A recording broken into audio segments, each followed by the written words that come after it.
Well, they're here.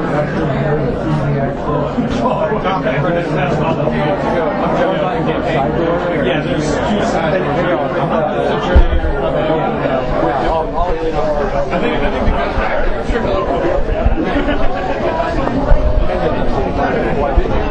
Out the door, you were standing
Well, we have home bakings and we have door knocking, all that good stuff. I won't knock. Well, not doors. Okay. I don't like. You live here in town? I just moved here 2 weeks ago. Yeah, we could.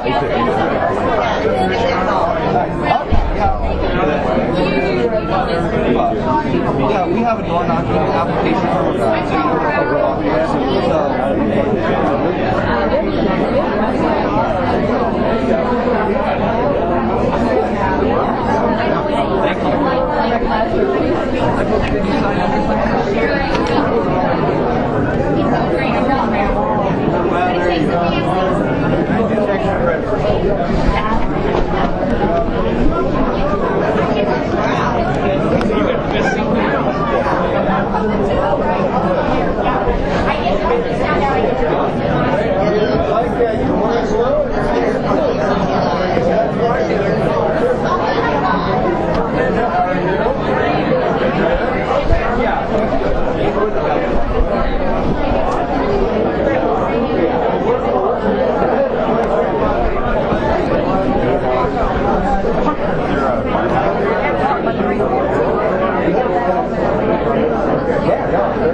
Well, she was a function that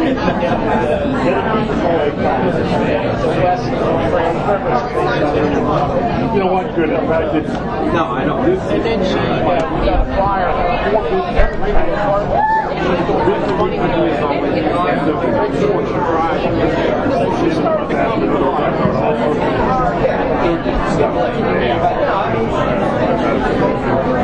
That's all good.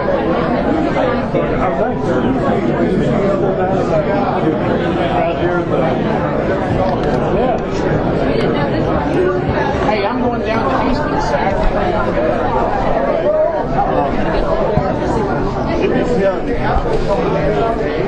Mandy Danger. How are you getting married? Saturday. Well, I tell you, it's great down This will be a first. Hastings never had a break. Oh, they didn't? Oh, I thought it was an annual thing.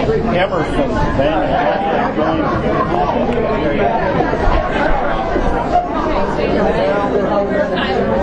Here's Tyler.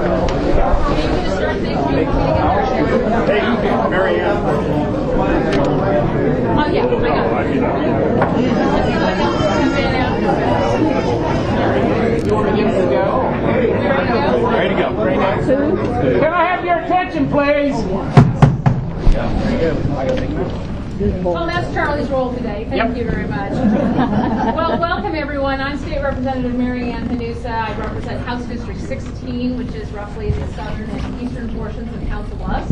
And I am so thrilled to see such a big crowd here to welcome our statewide ticket, the governor and lieutenant governor, and everyone else who's on our ballot, and you'll hear from them in just a minute. But I want to take the opportunity right now to recognize some of our local elected officials and dignitaries. We are pleased today to have 3 sitting legislators. In addition to me, Mark Brandenburg is here, who represents District 15, and is also a candidate for county recorder. Mark Costello, where are you? There you are, District 23, Mills, Fremont, and part of Montgomery County. Thank you, Mark, for being here. Former Speaker of the House, Brent Seegers, where are you? Right here. There you are, who represented part of Council Bluffs at one point. Joanne Hester, former House member, where's Joanne? There you are, representing rural Potawatomi. And Donna Berry, who represented, where are you? Who also is the representative today for Senator Grassley. And Donna represented part of Council Bluffs and part of rural Potawatomi as well. Mayor of Council Bluffs, Matt Walsh, is here. Somewhere. There you are, way in the back.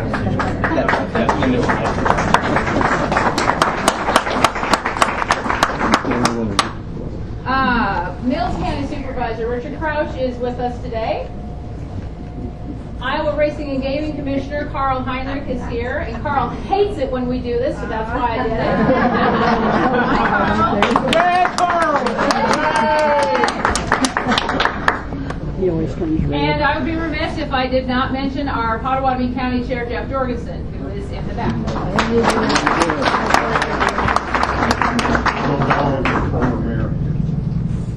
Bill Ballinger is here as well, who was actually former city councilman and former mayor of Council Bluffs, and he hates that as well. So have I missed anyone? I tried to watch as you were all coming in. Matt Walsh. You got it. Current county chair of Harrison County, Sheila is back.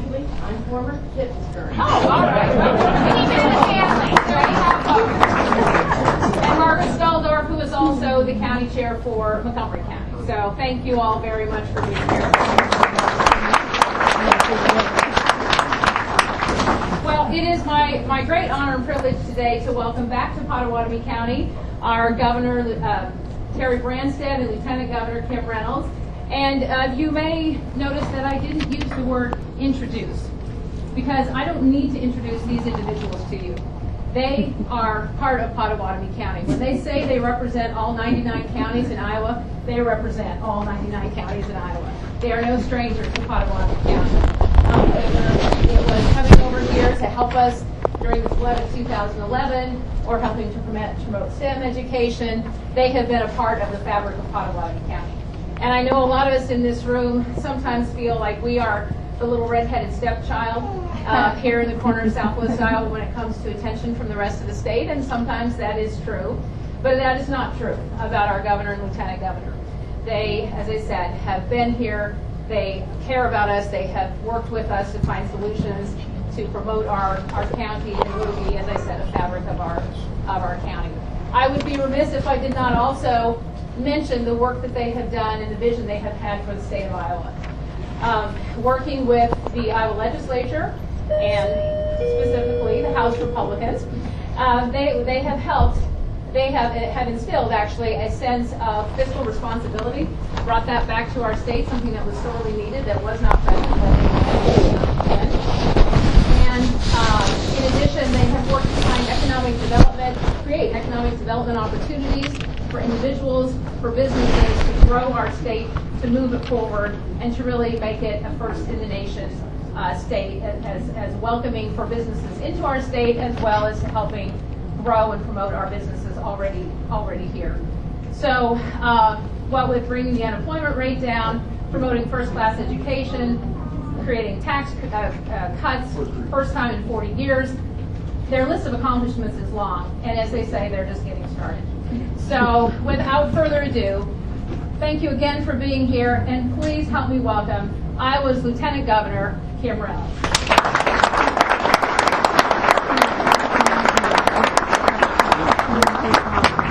Marianne, thank you so much for that extremely nice introduction. We really appreciate it. And you have great representation here in your area at the state capitol in Des Moines. You're very lucky. You got to meet or introduce a lot of them with Marianne at the beginning of the meeting. But anyway, I wanted to say thank you all for being here. This is a phenomenal turnout. And I want to tell you, we're seeing this all over the state, whether it was the 16 communities that we were in after the primary, really uniting the Republican Party, or if it's parades, or if it's openings like this.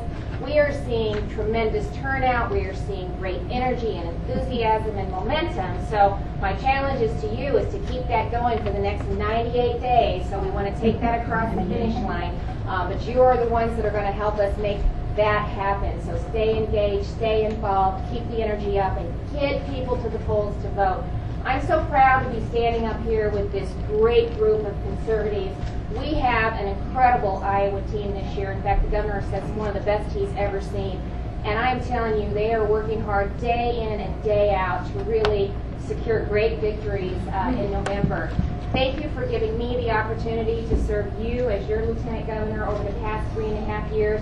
It has been an honor and an honor of a lifetime to work alongside the hardest working governor in the nation, and that is our great governor, Governor Terry Branstad. Yay!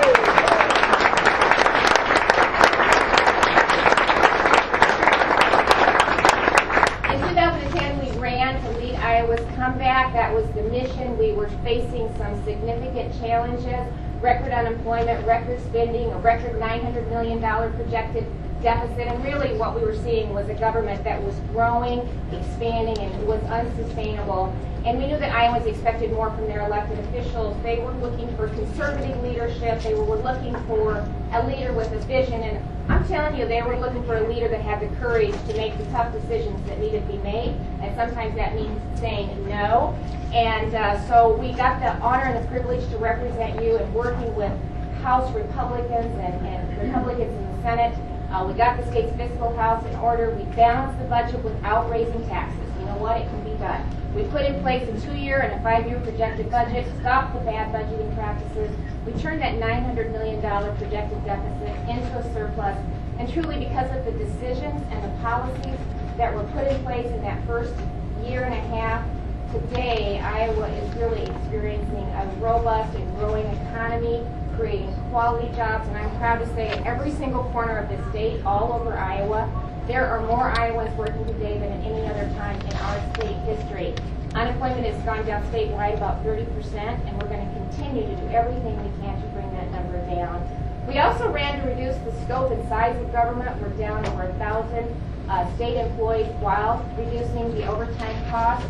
And we have, I will tell you, a more efficient, a more effective, and a more accountable government because of technology, innovation, and collaboration. And as Marianne said, we are not done. We are excited about the future. We're just getting started. We have a great foundation to build on, and we're going to continue to work hard day in and day out, especially with this team that we have standing behind us. We have an opportunity to grow the majority in the House, to take back the majority in the state Senate, and if we can get that done, watch out. You're going to see Iowa continue to grow, our economy continue to grow, and we're going to have tremendous opportunities for our children and our grandchildren, and they're going to be right here in the state of Iowa. So thank you again for giving me the opportunity to serve you. Thank you for being engaged. Stay engaged. God bless you, and thank you again for being here this morning.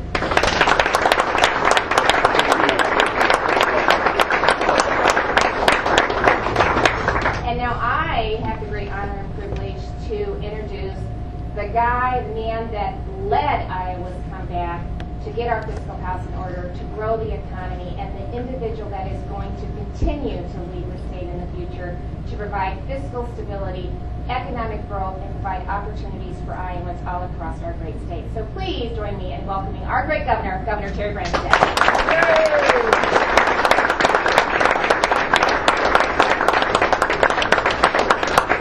I think you can see I've met my match in terms of energy, enthusiasm, and passion to serve with Kim Reynolds. She's doing a great job, and I'm really proud to have her as really a partner as we work to revitalize the Iowa economy.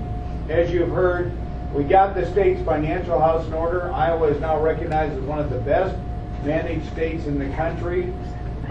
We have created over 130,000 new jobs all across the state of Iowa. The unemployment rate has dropped from over 6% to now about 4.4%, and we have more people working than ever before. But we're not done, and we have more ambitious goals to attract even more good jobs to Iowa.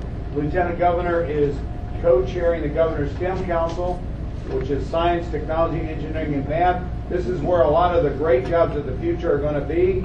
We want to make sure the young people of Iowa have the training and the knowledge to be able to secure those jobs. And what's been wonderful is to see the enthusiasm and the excitement from both the business community and from educators. We just had a press conference on Monday, and we had a teacher, Shelley Vanyo from Boone, who shared her excitement about, and she teaches a number of STEM classes at Boone, and how the enrollment has grown in that, and the excitement among the young people who go into these careers. So we are really encouraged about the direction that's going in Iowa. It's quite a contrast to Washington, D.C. If you follow what's going on there, you see the mess going on all throughout the world. The president not providing leadership internationally, not securing our southern border. Obamacare has been a disaster, and it goes on and on and on. In the state of Iowa, we have a very focused agenda, and we've worked every day to bring more business and good jobs to Iowa, reform and improve education.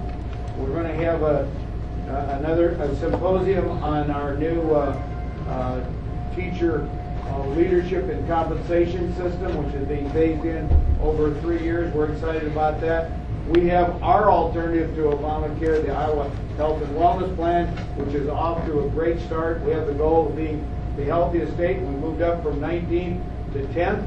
And so in Iowa, things are going in the right direction. The country may be going in the wrong direction, but we are working hard every day to make sure that we're doing everything we can to make state government more efficient and accountable, and reduce its size as we focus on growing the private sector economy and bringing good jobs to Iowa.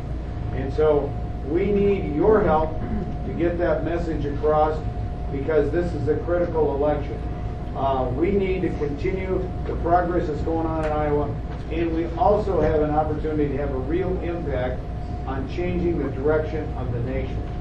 And as you all know, we have a great candidate for the United States Senate. Unfortunately, she couldn't join us today, but she's from here in Southwest Iowa, from Red Oak, and we all know that Joni Ernst won that primary with 56% of the vote. You might see a tremendous amount of nasty, negative attack ads against her. Why is that happening? Because the Democrats thought they had this sewed up.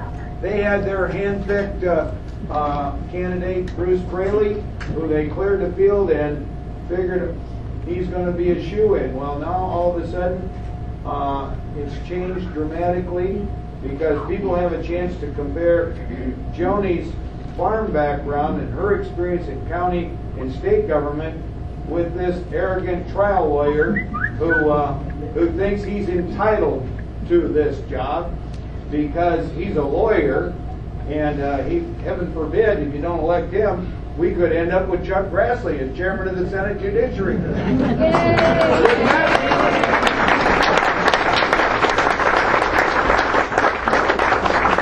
There's only 50 lawyers in the Senate. I would submit we don't need another one.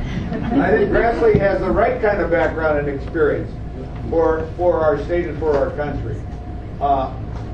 And we have a great candidate.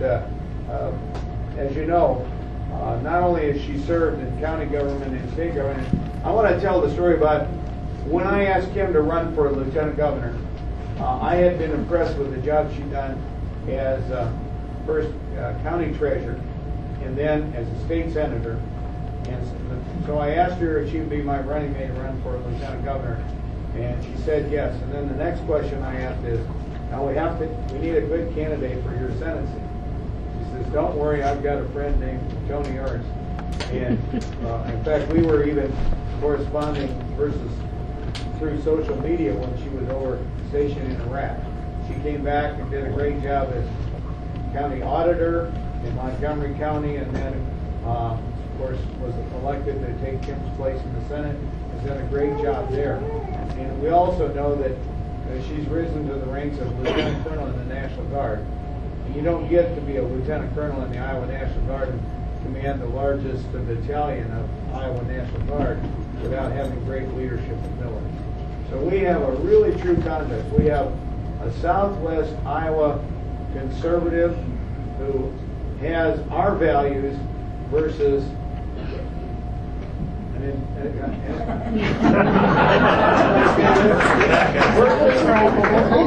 versus a trial lawyer liberal who thinks he's entitled to this job because he is Harkin's successor.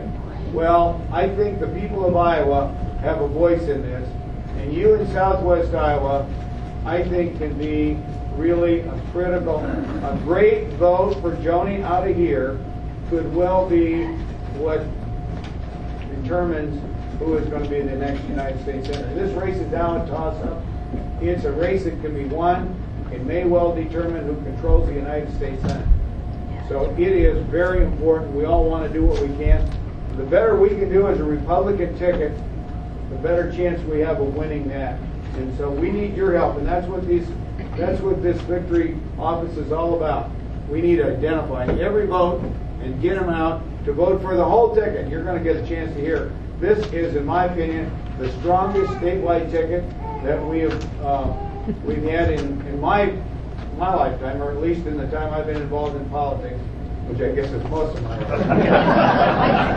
So I'm really excited about it.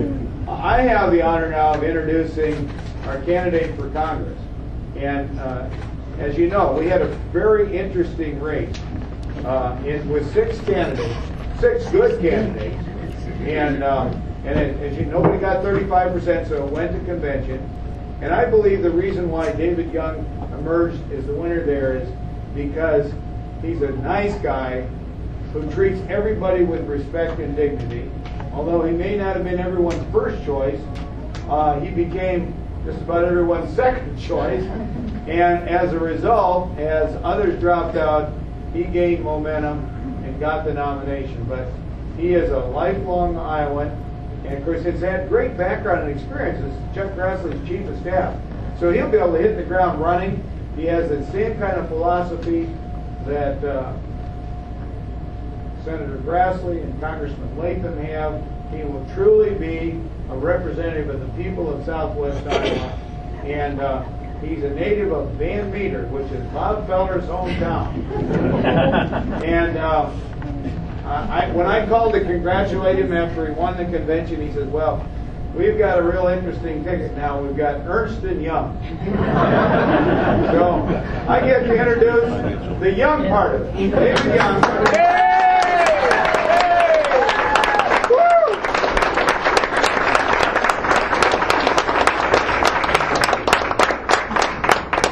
It's great to be here. I counted 80 people in this room. Hats off to Tyler here for making this, for running this office and making it happen. And last Thursday was David Young call night. I want to thank both John Chirac was here with his family. They did 2,000 calls, so thank you very much.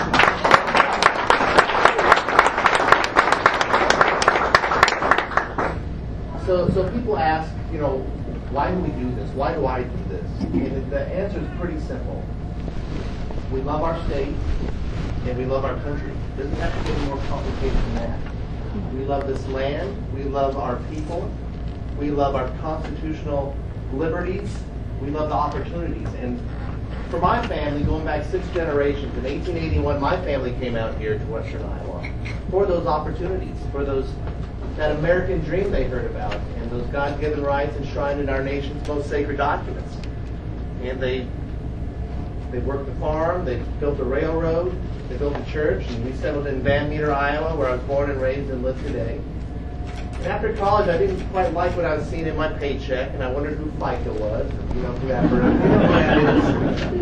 And I got concerned about, you know, taxes, government, and I went to Washington and I banged on Senator Grassley's door and had the honor in serving Iowa alongside him the past 7 years. And I have seen Washington up close, and you want to talk about the contrast that the governor talked about. Washington is pretty darn dysfunctional, and I'm no fool. I know that it is, and I know how to tackle it, because I've seen what can be done and how to get it done. You know, there's a lot of tools that you can use as a member of Congress. You can do your constituent service, and I will pay attention to Western Iowa and this whole 3rd district. You can do your voting. But there's something else there that people don't use too often, and that's your oversight responsibilities. Watching this government, because this government's big, and you know it's big, and it watches us. It's overwhelming, and it's time that we started to make sure that this government worked for us instead of the other way around. You know, I was there when the Fast and Furious investigations broke that Senator Grassley was a part of and I was a part of. Some of the IRS investigations. And I will use those tools to watch this government on your behalf, because it is your government. It's our government. You know, I talk about 3 deficits I see out there. You look at the state budget and how well it's doing. You see Washington, D.C., it's almost $18 trillion. You know, it's so hard to even quantify that. It's bizarre world out there how they even budget. They just throw money at problems and agencies and departments without even having oversight or transparency or knowing really what happens with that money. And then you find out later that they're using it to sell guns to drug lords in Mexico and come back and kill our own. Or they're used for drones to fly over farms. And I will be a taxpayer watchdog to make sure your dollars are spent well. Jobs in the economy, we're doing pretty darn good here in Iowa, and you have your leadership at the state, but also more importantly, just look in the mirror. I mean, Iowans, we're just wired to get it done, to work, despite all the odds. Tough is tough sometimes, but it's not impossible, and Iowans figure out ways to get it done every day. I am not somebody who's going to be out there handing over 1/6 of the economy, any part of the economy to the federal government, whether it's health care or anything else. I want to be there to create an environment where entrepreneurs, job makers can hit the ground and create jobs and realize what this great country is about, self-sufficiency, not dependency on government. There's a big trust deficit out there, and I know that, what is it, the approval rating of Congress is just about 10%. You know, you wonder who those 10% are who think it's going pretty good. I'd like to know. But I will not forget my Iowa values. And part of that is just when we see something we don't like or doesn't smell right, we just call it out. It's a bunch of malarkey. It doesn't matter who's in power, Republicans or Democrats. I'll sniff out this government on behalf of you to make sure that it's running right. Do everything that I can do. Senator Grassley taught me how to listen. I can be no better advocate for Iowa and the U.S. Congress if I don't know what you're thinking. So a lot of the times my mouth is closed and I'm listening to you and I'm asking questions. I'll never forget who my boss is. That's you, the people of the 3rd District. Not party leadership in Washington. We see what just happened with Eric Cantor, who's in leadership. And he just lost the primary. Forgot who his boss was. You're my boss. You have the power to hire me. You have the power to fire me. And number 3 is a person of faith, deep faith in the Lord, and who loves this country and loves this Constitution. You don't have to sell your soul to get anything done in Washington. I've seen it happen, and I won't do that. I will not embarrass the state or this district. I'll be at the table working hard every day for you, and I'll be checking in with you. You're my boss. So thank you very much. It's great to be on the table.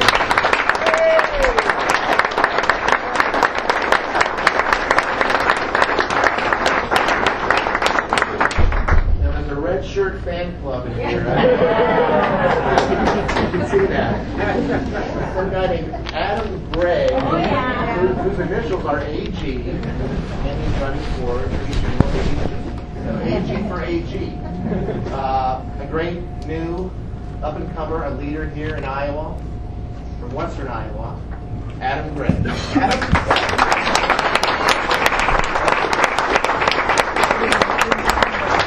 Well, thank you, David, and thank you all for being here today. My name is Adam Gregg, and with your help and your support, I'm going to be the next Attorney General of the state of Iowa.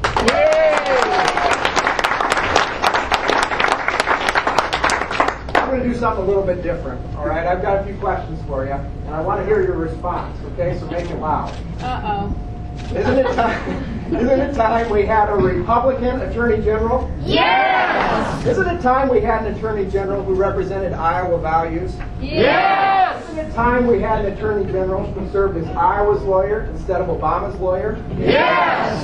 My friends, the time has come. Yes! Let me tell you a little bit about myself. Again, my name is Adam Gregg. I'm a 6th-generation Iowan and a product of Sioux County in northwest Iowa. I'm married to my high school sweetheart, and we have 2 amazing kids. I've got some family here today, as you can see. So I want to acknowledge a couple of them. First, my dad, Larry, who's back there holding up the iPad.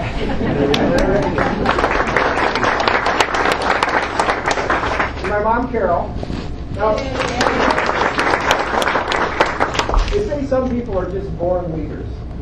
And in my mom's case, that's literally true. Her maiden name was Carol Leaders. So she's from these parts. Her leaders all over the place. Many of them are here. She grew up between Minden and Underwood. So we've got some roots right here in southwest Iowa as well. A little more about me. I attended Central College in Pella, where I played football all 4 years. Worked really hard, got good grades, graduated #1 in my class. After that, I was honored to receive the most prestigious scholarship to Drake Law School. And after graduating with high honors, I had the opportunity to work at one of the top law firms in Iowa. You see, at every opportunity I've had in my life, I've chosen Iowa. Now, I'm asking Iowans to choose me.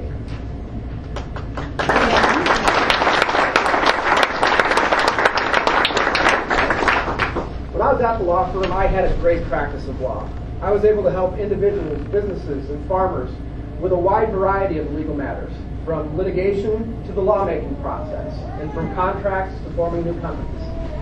But in the fall of 2012, I got a call from the governor's office, and Governor Branstad and Lieutenant Governor Reynolds wanted me to join their team. I became their legislative liaison, responsible for getting their budget and policy agenda passed by the Iowa legislature. I'm proud to say that I worked very closely with Representative Hanusa, Representative Brandenburg, Representative Costello. We were able to achieve transformational education reform, an Iowa alternative to Obamacare, and the largest tax cut in Iowa history.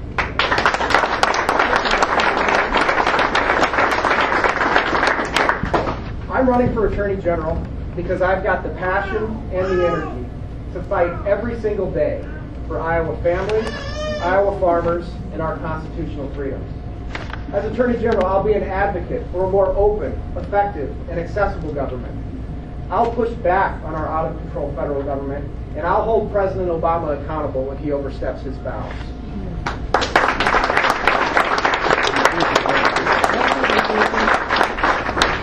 One more thing. I can't wait to cross-examine Tom Miller. And he better get ready for some tough questions. Like, why did you fight for Obamacare and against letting Iowans decide whether to expand Medicaid and against letting Iowans decide whether to keep their health plan? Why didn't you stand up for Iowa farmers when the EPA rolled out onerous regulations?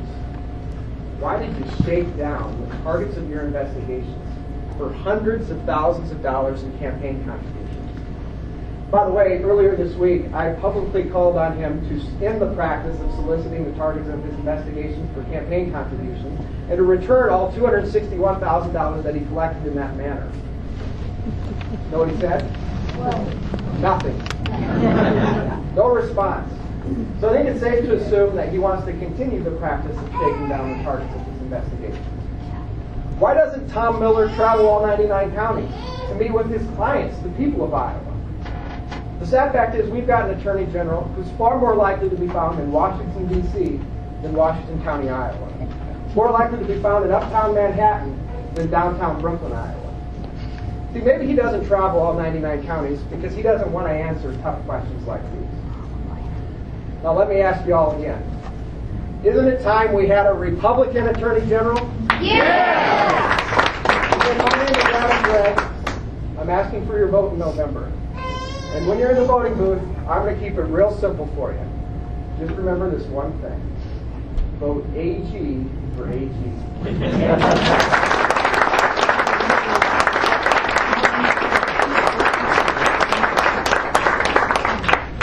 Now I have the pleasure of introducing our next speaker. And I'm just going to list some of the things on his resume. And you're going to find that this guy's probably already lived 4 or 5 lives. He was a fighter pilot. He's a PhD. He's a radio talk show personality. And he's going to be your next treasurer of the state of Iowa, Sam Clovis.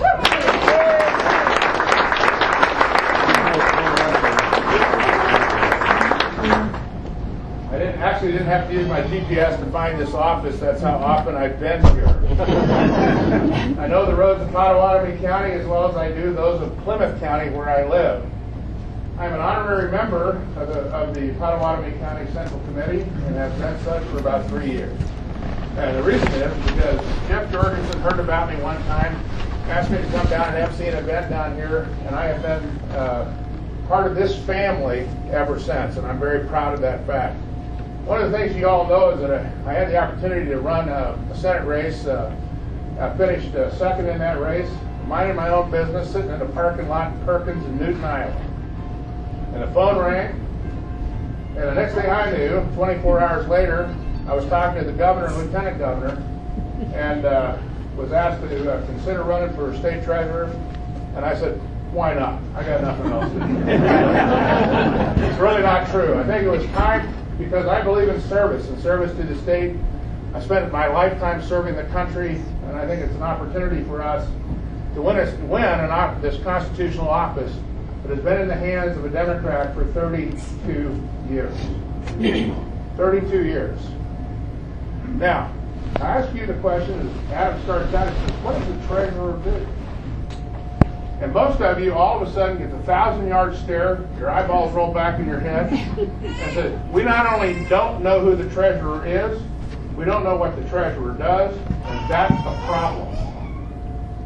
That's a problem. The person who is responsible for taking care of the revenue and expenditures of this state, the person who signs the checks and takes in all the revenue for the state, you ought to know who that is. Well, the next treasurer from Iowa is going to be me. Now, you also ought to know what that person is responsible for. You realize that person is responsible for monitoring and taking care of 3 of the largest pension programs, public employee pension programs in the state. And we have an unfunded liability of $6 billion. This treasurer hits the reset button every year, continues to kick the can down the road. Sooner or later, we have to pay that bill. Don't you wish you had transparency in that as well? We have a treasurer who does not want transparency. In fact, he wants more independence for the investment board. I've already started talking to state legislators and saying, wouldn't you guys like to see what the treasurer does? And their eyes light up and says, oh my God, We actually get to find out what goes on over there. So I'm the next treasurer, you will. Because being the treasurer of the state is not a Republican issue. It's not a conservative issue. It's an Iowa issue because it's your money. It's your money. Soon we're going to have the opportunity, and I want to just tell you why I think that I ought to be the next treasurer. I'm a veteran, very proud veteran.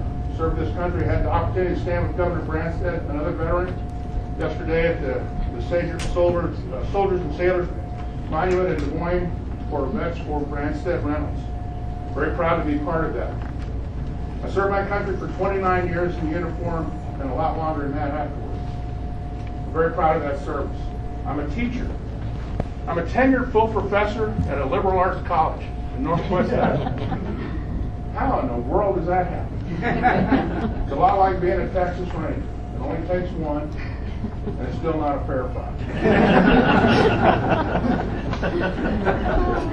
I'm an economist. Now there's a thought for you. Let's have someone that understands the economy of the United States so they can help take care of the economy of the state. Help the governor, the auditor, and the attorney general. Provide that due diligence to take care of your money. And finally, I'm a grandpa. I look at these young people here today, and right now we are committing generational theft. Not only at the national level, but they have to pay that bill, those unfunded liabilities that we have out there, and we can't leave that to them. I'm going to roll out a revolutionary aspect to the new 529 programs.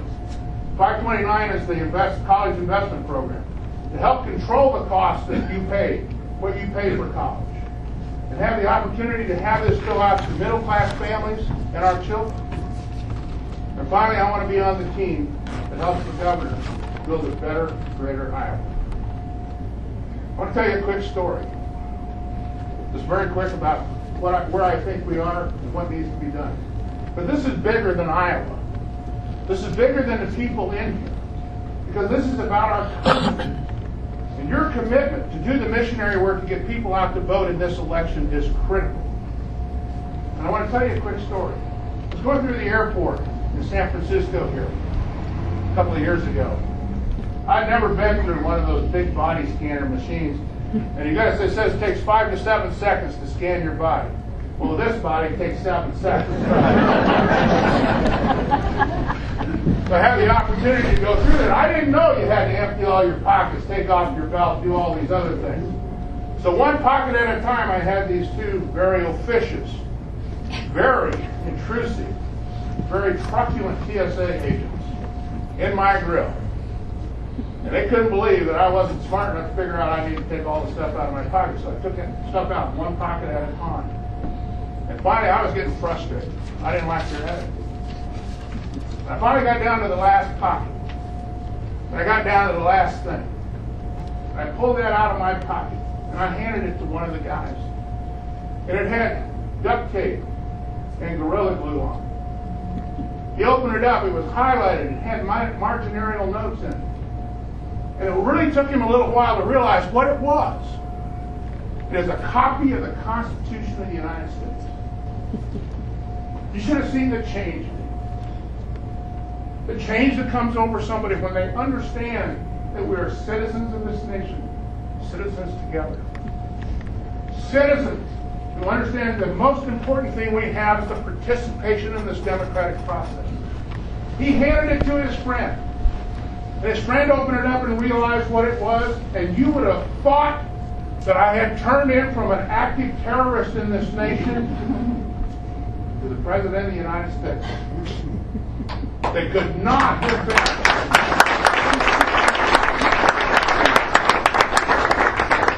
more helpful, more polite, more understanding, and shook my hand when I left. That's the power of this Constitution. This is why you need to get out and do the missionary work. This is the activists. We're preaching to the choir. We have the baritones here. We need you all to start singing. And we need you to have them sing to all of your friends and neighbors. So please do your very best to go out and do that for us, because all of us depend on you to make sure this turnout is large so we can take this state to another level. We have wonderful leadership, and I'm proud to be part of it. Proud to be a Christian, proud to be a conservative, proud to be a Republican, proud to be on this ticket, and proudest of all, to be an Iowan. Thank you very much.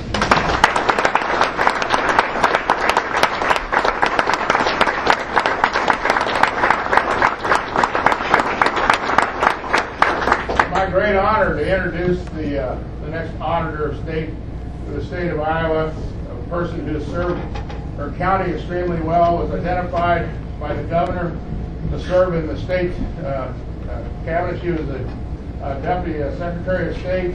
She's done tremendous. I heard her on a press conference the other day, and we've been out on the trail so often together that we are finishing each other's sentences. And I tell you, that's scary. And the thing is, when she gave that press conference, I was sitting there saying, Mary, you need me standing beside you there to help finish the whole notion here, to let people know that the wealth of this state is in good hands. The next auditor of state, Mary Mosman. Well,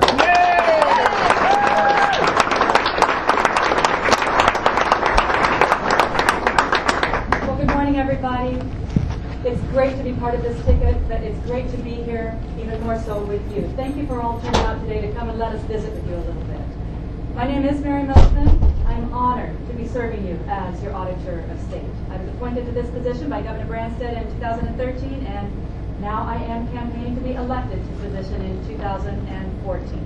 I am a certified public accountant, and in addition to my experience as your state auditor, I do have the 10 years of experience with local government finance, since I had the privilege of being elected the Story County Auditor a total of 3 times.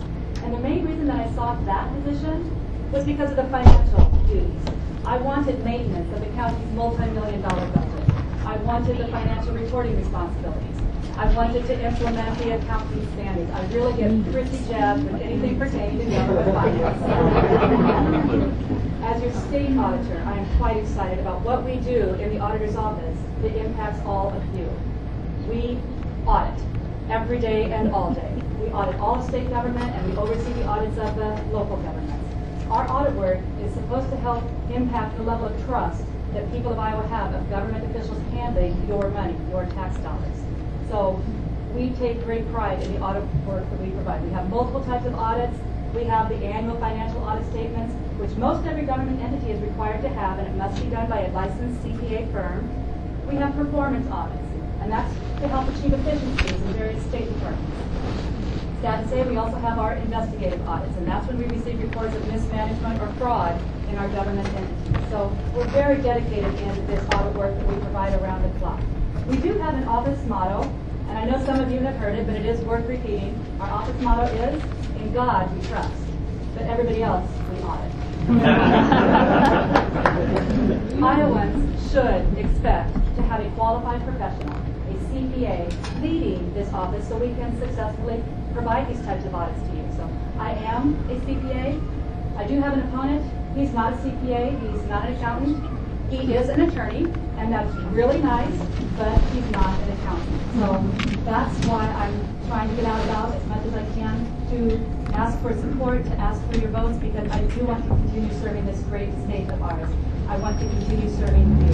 I will tell you just a little bit about myself. I am a lifelong Iowan. I'm originally from Hubbard, that's Hardin County, center of the state. I'm from a pretty big family. They don't wear my shirts, but most of them all live and farm in the central Iowa area, and they have been well over 100 years. So I was definitely home for us. My husband Dan and I, we've been married almost 32 years. Dan owns a small commercial refrigeration company. It's based in Story County, so that's where we live. We have 4 daughters. We're pretty proud of them. One daughter is Iowa State University Cyclone. One daughter is a University of Northern Iowa Panther. One daughter, she's a very proud Hawkeye at the University of Iowa. And our 4th, she's our tiebreaker because she's off to Iowa State this fall as a freshman. So I'm very proud of these girls.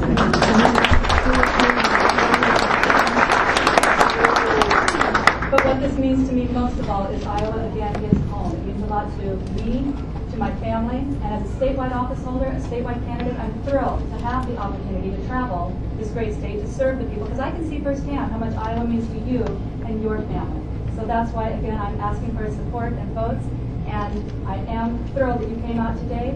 As you go to the polls on November, I don't have something great like AG for AG, but when you go to the polls and you see state auditor's race, just think CPA, and then think Mary Mills is the only CPA running the state audit race. So.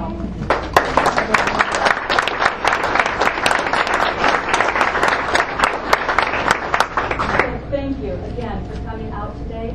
This does conclude our program for this morning, but we will all be here for a little bit to mix and mingle with you all. Again, thank you for coming.